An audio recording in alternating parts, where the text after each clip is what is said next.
Hey everybody, hope your Monday was a great one. Friday night, first Friday, Pierre Pierre restaurant in the Oakland Tribune Tower building at the base, 403 13th Street, has a shooting. Scares everybody. 2 people are sent to the hospital, different hospitals, and yet there's no information whatsoever about what happened. The Oakland police just today, this morning, put out a press release relying on the old style mainstream media to get out the word that they're trying to find anybody who has, an answer or some insight or anything. They leave a felony assault number, 510-238-3456. Yeah, 510-238-3456. And you're supposed to dial that number. And that's your felony assault number. So I'd looked that up.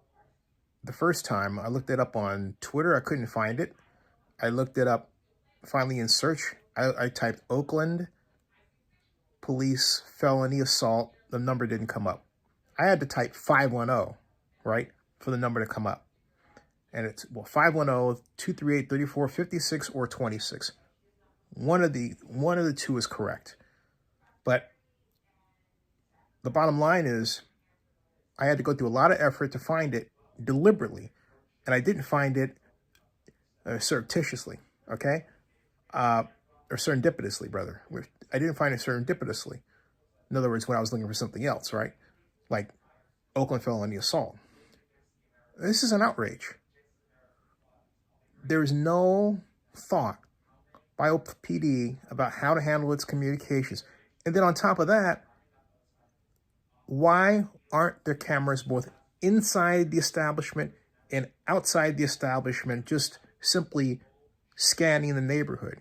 Someone can easily put a camera right there on the corner. There's a canopy there, awning. You can mount cameras pointing toward Franklin, cameras pointing toward 13th, cameras across the street pointing toward the restaurant, cameras at the restaurant's wall pointing across the street, all those places, okay? Even if the current restaurant operator wants to move someplace else he thinks is safer, and hey, he'll find it, why not make that area safer? And this is what I'm talking about with respect to Oakland. The people, and this is why I didn't get excited as to whether or not it was Barbara Lee, who is a mayor, former congresswoman, or former council member Lauren Taylor, because neither one of them understood the urgency of now and how to address it. We don't have, and the people who voted them in are just, they buy into this cult of personality and they get stuck on things like, well, who sits on a task force that by design isn't going to get the job done quickly when you need these answers addressed right now. And you need an organization that solves problems quickly. And Oakland insists on not doing it. And the people who put together these responses act like, they're comfortable. So it's a big mess. It's a gigantic mess. Something's got to be done. There has to be a sense of urgency. And subscribe to Zenny62 on YouTube and bookmark ZennyReport.com and OaklandNewsOnline.com.